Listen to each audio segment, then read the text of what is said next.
भारत दुनिया का एक इकलौता ऐसा देश है जहां हर धर्म के लोग एक साथ बहुत प्यार से रहते हैं। दरगाह के अंदर मुसलमानों के साथ साथ अपने हिंदू और सिख भी कव्वाली सुनते दिखे रहेंगे और गुरुद्वारा के अंदर सिखों के साथ साथ हिंदू मुस्लिम लंगर खाते मिलेंगे। लेकिन इन्हीं के साथ हमारे देश में कुछ ऐसे मंदिर भी हैं जहां गैर हिंदुओं को प्रवेश करना मनाही है। यहाँ के मंदिरों में केवल हिंदू ही जा सकते हैं, किसी भी अन्य जाति धर्म के संप्रदाय के लोग मंदिर में नहीं जा सकते। जैसा कि उड़ीसा का जगन्नाथ मंदिर, वाराणसी का काशी विश्वनाथ मंदिर और बांदा का दिलवारा मंदिर। तो वही अगर मुसलमानों की बात करें तो उनके पवित्र स्थल पर कोई हिंदू जा नहीं सकता। क्या कभी आपने सोचा है कि अगर कोई गैर मुस्लिम मक्का मदीना चले जाए तो उसका अंजाम क्या होगा? हर कोई यह जानना चाहता है। तो इस वीडियो में हम बताने वाले हैं कि अगर कोई हिंदू यहाँ चले जाए तो उसका क्या होगा। तो चलिए आज का वीडियो शुरू करते हैं। सऊदी अरब का एक इस्लामिक देश माना जाता है और वहाँ की राजधानी रियाद है और वहाँ की करेंसी रियाल है। कच्चा तेल और खजूर बहुत ज़्यादा प्रसिद्ध होने के कारण वहाँ पे उनकी खपत बहुत ही है। कच्चे तेल की बदौलत यह दुनिया के सबसे डेवलप कंट्रीज में भी आते हैं। इसके अलावा अपने टूरिज्म से भी सऊदी बहुत अच्छा पैसा कमा लेते हैं। मक्का मदीना सऊदी अरब के दो अहम शहर हैं, तो अक्सर लोगों को इसमें काफ़ी कंफ्यूजन होता है। लोग इन्हें एक ही समझ लेते हैं। किसी भी देश की राजधानी सबसे ज़्यादा फेमस और डेवलप होती है।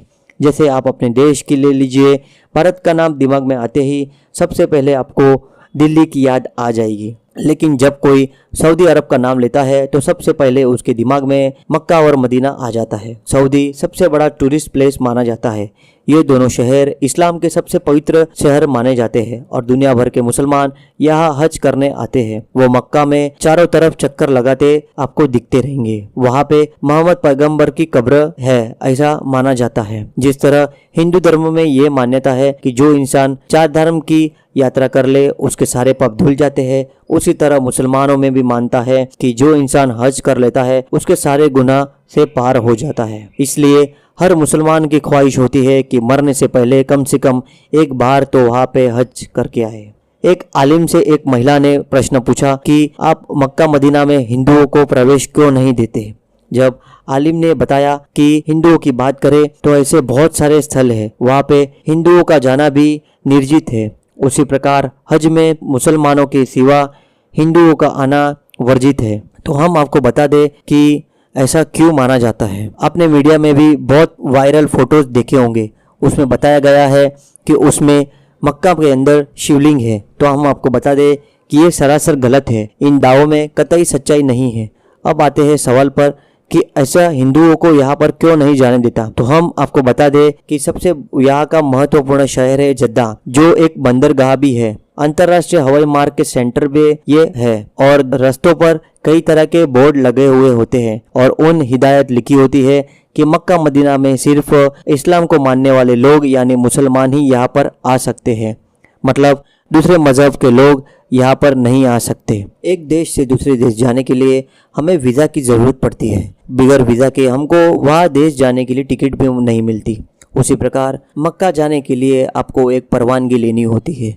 वो परवानगी के सिवा आप वहाँ पर नहीं जा सकते। तो इस मक्का मदीना जाने के लिए वीज़ा की ज़रूरत होती है और वो वीज़ा इस्लाम का कलमा है। अगर कोई मक्का मदीना जाना चाहता है तो वो कलमा पढ़ ले और उसके बाद आराम से मक्का मदीना जा सकता है।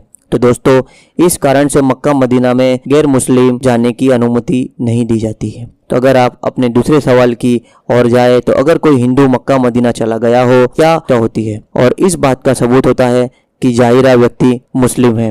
परमिट देते वक्त इस बात का विशेष ख्याल रखा जाता है कि वह मुस्लिम है और वह गैर मुस्लिम हुआ तो उसे परवानगी नहीं दी जा सकती। अगर कोई गैर मुस्लिम वहाँ पे पकड़ा जाए तो सरकार की ओर से जुर्माना लगाया जाता है और या देश से उसे निकाल भी दिया जा सकता है। ऐसी मान्यता है कि किसी गैर मुस्लिम के प्रवेश करने से इस जगह की पवित्रता खंडित हो जाएगी। तो आपको मैंने सारे सवालों का जवाब दे दिए। तो अगर आपको ये वीडियो अच्छा लगा हो तो ये वीडियो को लाइक कर देना, नए हो इस चैनल पर तो सब्सक्राइब कर देना। तो मिलते हैं अगले वीडियो में, तब तक के लिए जय हिंद।